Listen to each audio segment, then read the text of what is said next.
Bueno, hola, espero que estén muy bien, ¿sí? Hoy me toca explicarles el primer trabajo práctico de química orgánica y bioorgánica, que consiste en la obtención de el ácido benzoico, ¿sí? Un ácido carboxílico, un ácido orgánico, eh, que la reacción que vamos a usar para sintetizarlo es un tipo de reacción que ustedes ya conocen bastante, que vieron en años anteriores, y que por ahí hay veces que parece que no son tan frecuentes en la química orgánica, pero sí están muy presentes, que son las redox, ¿sí? Eh, Algunos no deben recordar a las redox con cariño, pero vamos a ponerle onda. Y también por ahí no estén tan familiarizados o no les sea tan común qué se entiende por una redox cuando hablamos de compuestos orgánicos, ¿sí? ¿Qué es una oxidación, qué es una reducción? Entonces, antes de empezar propiamente con lo que es la síntesis que vamos a hacer, vamos a explicar un poquito de eso, ¿sí? Entonces, para empezar, cuando un compuesto orgánico en una reacción química gana hidrógenos o pierde oxígeno, vamos a decir que ese compuesto orgánico sufrió un proceso de reducción. Por otro lado, si un compuesto orgánico gana oxígenos o pierde hidrógenos, vamos a decir que ese compuesto orgánico sufrió un proceso de oxidación, ¿sí? Si por ejemplo miramos estas transformaciones, ¿no? Este es el etano. Si el etano lo transformamos en eteno, se perdieron dos hidrógenos, entonces esto fue una oxidación. Por otro lado, si el eteno lo transformamos en etino o acetileno, ¿sí? También se pierden hidrógenos, esto es otro proceso de oxidación. Si vemos los procesos inversos, ¿no? La transformación del etino en eteno y del eteno en etano, podemos ver que se van ganando hidrógenos, entonces de derecha a izquierda serían procesos de reducción, ¿sí? Lo mismo podemos decir cuando, por ejemplo, vemos esta molécula que es el etanol, ¿sí? Eh, si se transforma en este compuesto químico que es el acetaldehído, podemos ver que el átomo de carbono pierde un hidrógeno, ¿sí? Este átomo de carbono pierde un hidrógeno, forma un doble enlace con el oxígeno que tiene acá unido, y entonces eso sería un proceso de oxidación, porque se perdió un hidrógeno, ¿sí?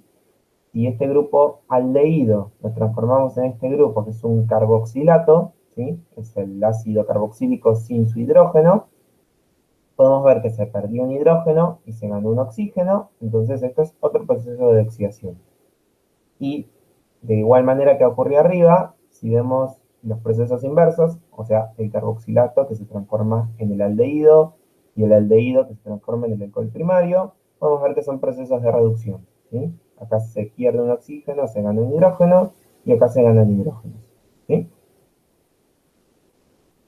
Esta definición, que es la más usada en química orgánica, hay veces que no es tan útil, sobre todo cuando uno quiere plantear la reacción de síntesis. ¿Por qué? Porque en orgánica muchas veces las reacciones no se plantean con toda su estequiometría, y en síntesis es importante conocer la estequiometría de la reacción, porque hay que hacer algún cálculo de rendimiento para saber qué tan buena fue esa síntesis. Entonces, para poder tener la estequiometría correcta de la ecuación, tenemos que plantear el método del ion-electrón. Y para plantear el método del ion-electrón, necesitamos conocer los números de oxidación, ¿sí? No es que es incorrecta estas definiciones, no son incorrectas estas definiciones, pero no nos alcanzan si queremos conocer la estequiometría. Entonces, viéndolo desde nuestro punto de vista, como lo habrán visto en quinto y en cuarto, ¿sí? eh, Veamos qué quiere decir, o qué quiere decir, no, veamos cómo se define el número de oxidación de un átomo de carbono en un compuesto orgánico, ¿sí? Si por ejemplo miramos este carbono del etano, ¿sí? Lo que tenemos que hacer es ver cómo contribuye al número de oxidación cada uno de los enlaces que tiene este carbono, ¿sí? Por ejemplo, si miramos el enlace carbono-hidrógeno, como el hidrógeno es menos electronegativo que el carbono, es como si este enlace se rompiera, el hidrógeno le daría un electrón al carbono. Entonces, este enlace contribuye con un -1 al número de oxidación, ¿sí? Fíjense que tenemos tres enlaces iguales, entonces cada uno de estos enlaces va a contribuir con un -1 al número de oxidación. Los enlaces carbono-carbono, no importa si son simples, dobles o triples, ¿sí? Siempre van a contribuir con un 0 al número de oxidación, ¿sí? Porque como los dos carbonos tienen la misma electronegatividad, ¿sí? No perdería ni ganaría electrones este carbono, ¿sí? Entonces, si ahora sumamos todas estas contribuciones sobre este átomo de carbono que tiene cada uno de los enlaces, este carbono va a tener número de oxidación -3. ¿Sí? Si miramos ahora, por ejemplo, el carbono del eteno, ¿sí? Este carbono, ¿sí? Va a tener una contribución de 0 por este doble enlace, una contribución de -1 por este hidrógeno y otro -1 por este hidrógeno.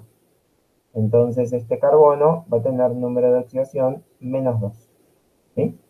Y en el etino es todavía más fácil, este triple enlace contribuye con un 0 y este carbono tiene el número de oxidación -1 porque este hidrógeno es el único que su enlace le contribuye a algo, ¿sí? Entonces acá podemos ver que de -3 a -2 y de -2 a -1 aumenta el número de oxidación, o sea, de izquierda a derecha son procesos de oxidación, y si vamos de derecha a izquierda va disminuyendo el número de oxidación, o sea que son procesos de reducción, ¿sí? Si miramos ahora el átomo de carbono del alcohol primario, el aldehído y el carboxilato, ¿sí? Acá podemos ver que, nuevamente, el enlace carbono-carbono contribuye con un 0. El enlace carbono-hidrógeno contribuye con un -1, y hay 2. Y este enlace carbono-oxígeno va a contribuir con un +1 al número de oxidación, porque el oxígeno es más electronegativo que el carbono. Entonces, si este enlace se rompiera, el oxígeno, digamos, tomaría el electrón del carbono, ¿sí? Sumando estas contribuciones, este átomo de carbono va a tener -1 más 1 es 0, -1, el número de oxidación de este carbono es -1. ¿Sí?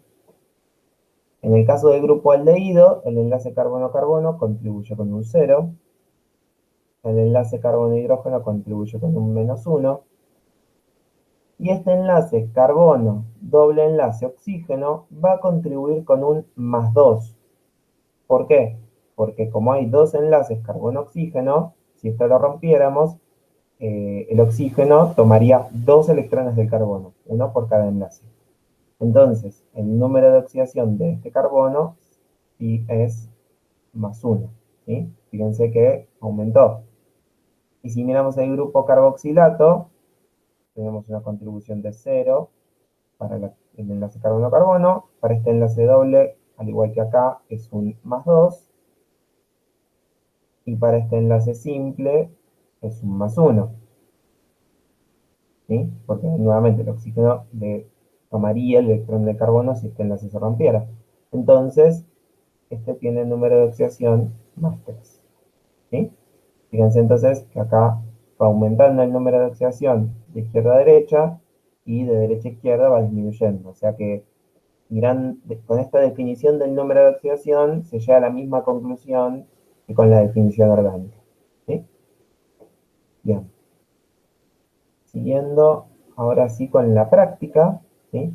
La reacción que nosotros vamos a usar para obtener al ácido benzoico es una reacción de característica de los alquilbencenos, que es la oxidación de estos compuestos, ¿sí?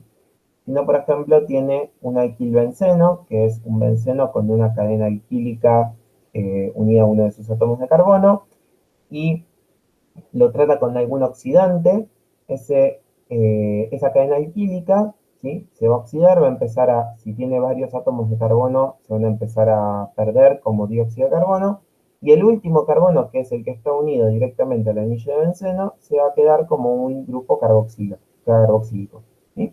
Que es el grupo de los ácidos. Es importante, y esto se los digo como para también contextualizar un poco el tema de las reacciones, ¿no? Esto es una reacción característica de alquilbencenos, o sea, este anillo tiene que ser un anillo aromático que cumpla con todas las condiciones de los compuestos aromáticos.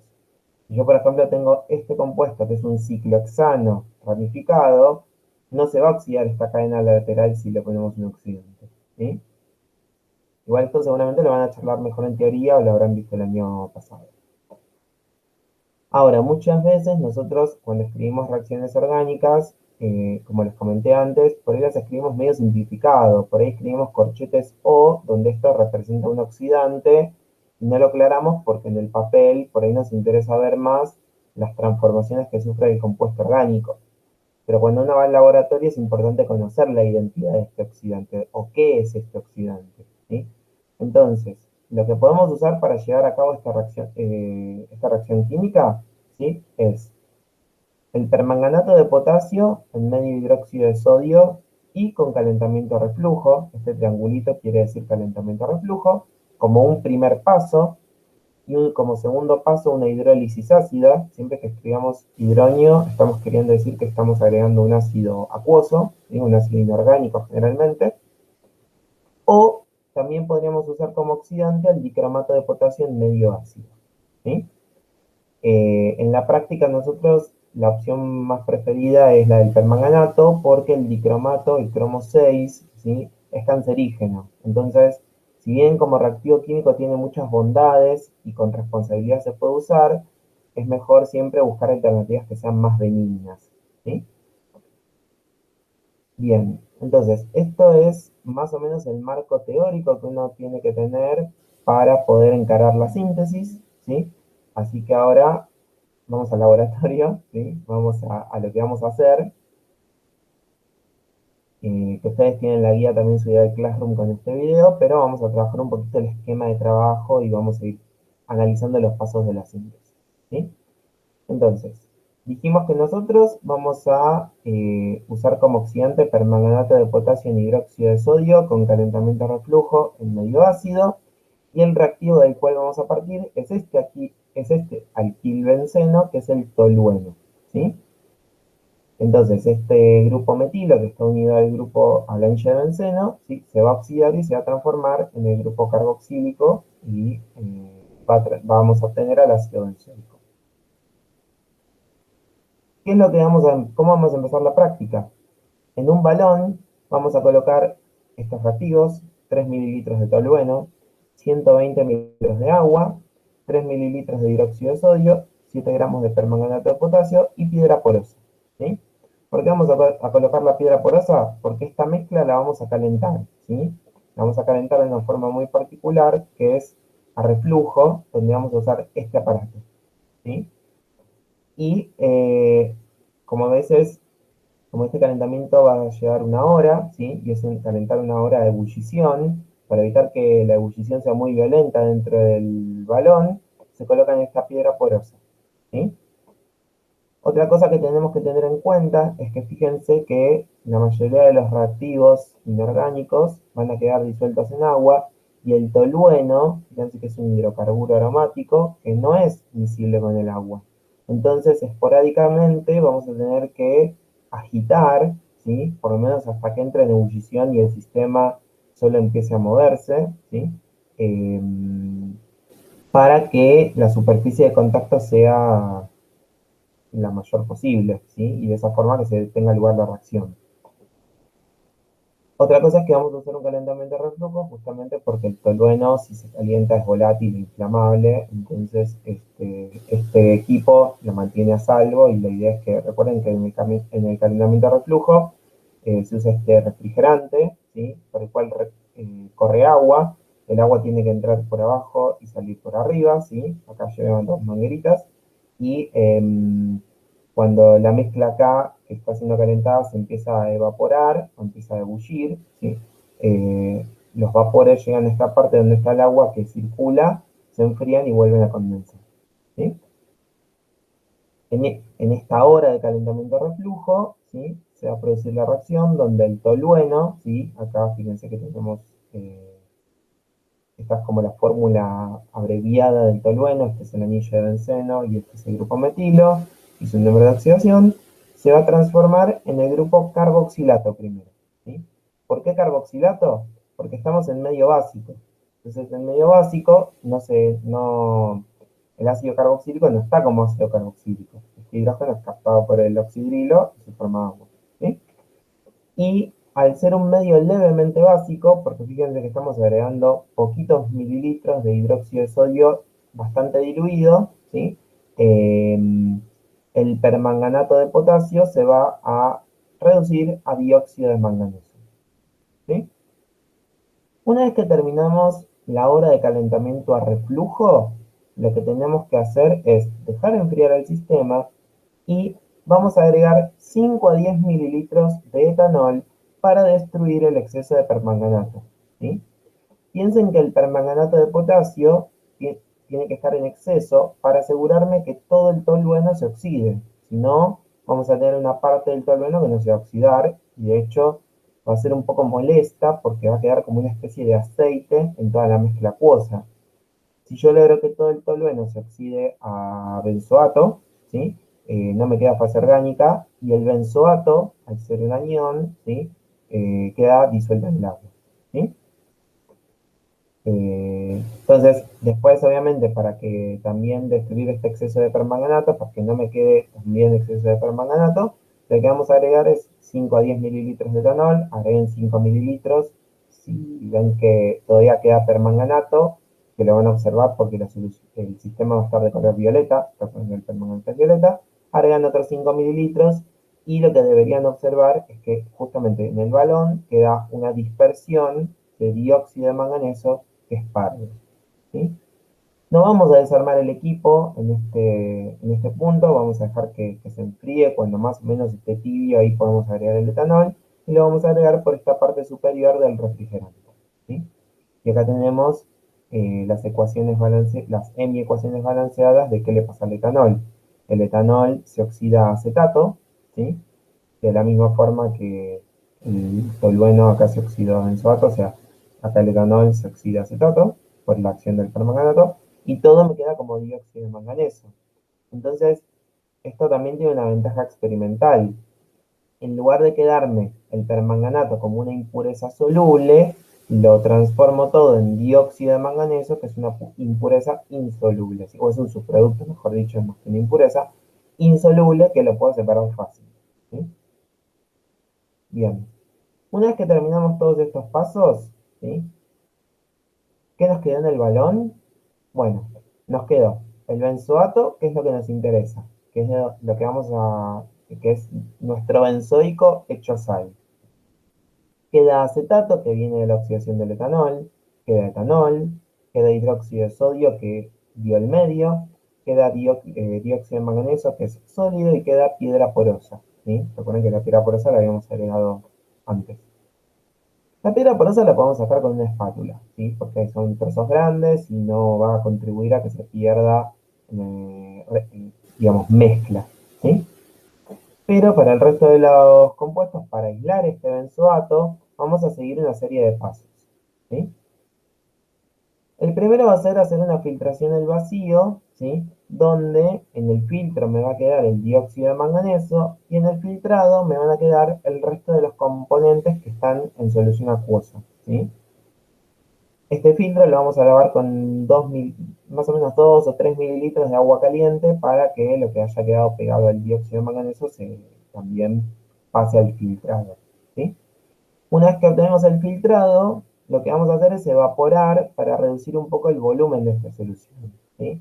Más o menos piensen que nos quedan 100 mililitros de solución, un poco más, porque teníamos 120, y la idea es reducirlo más o menos hasta unos 50 mililitros o 20 mililitros, ¿sí? Eso va a depender más que de la práctica, del tiempo que nos quede para poder hacer los pasos que sigan, ¿sí?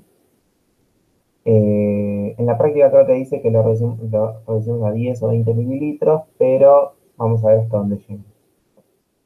Después de esta evaporación, que la idea sería transferir el filtrado a un Erlenmeyer y calentar, lo vamos a dejar enfriar y vamos a acidificar la solución con algún ácido inorgánico, preferentemente clorhídrico, pero si no, vamos a ver qué tenemos enseguida en el laboratorio y vamos a usar un ácido que sea adecuado, ¿sí? Piensen que este anillo aromático reacciona con varios ácidos inorgánicos como el nítrico o el sulfúrico concentrados, entonces no podemos usar cualquier cosa.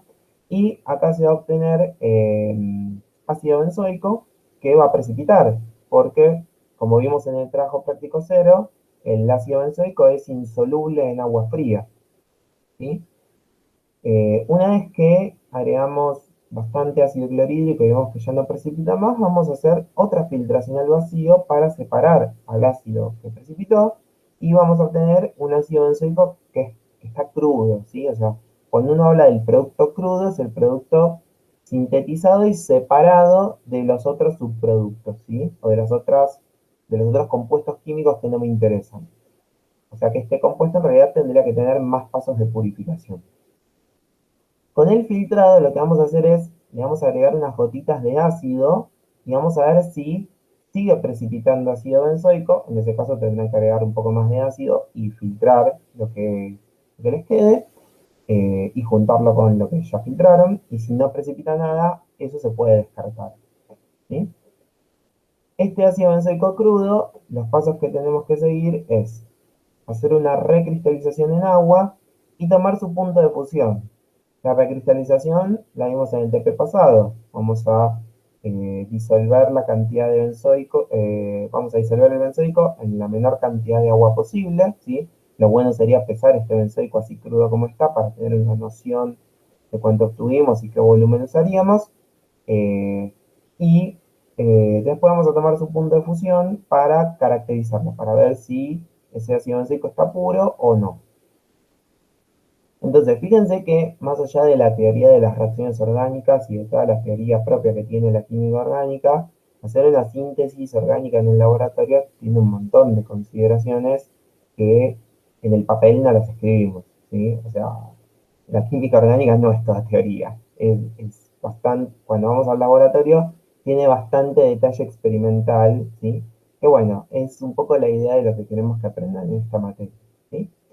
Entonces, este sería el esquema de trabajo con la parte anterior, ¿sí? Yo les recomiendo que se lo copien o que lo tengan a mano y solo nos queda ir a trabajar, ir a hacer esto en el laboratorio, así que bueno, los espero y espero que estén bien y cualquier duda la vemos en clase antes de empezar la síntesis.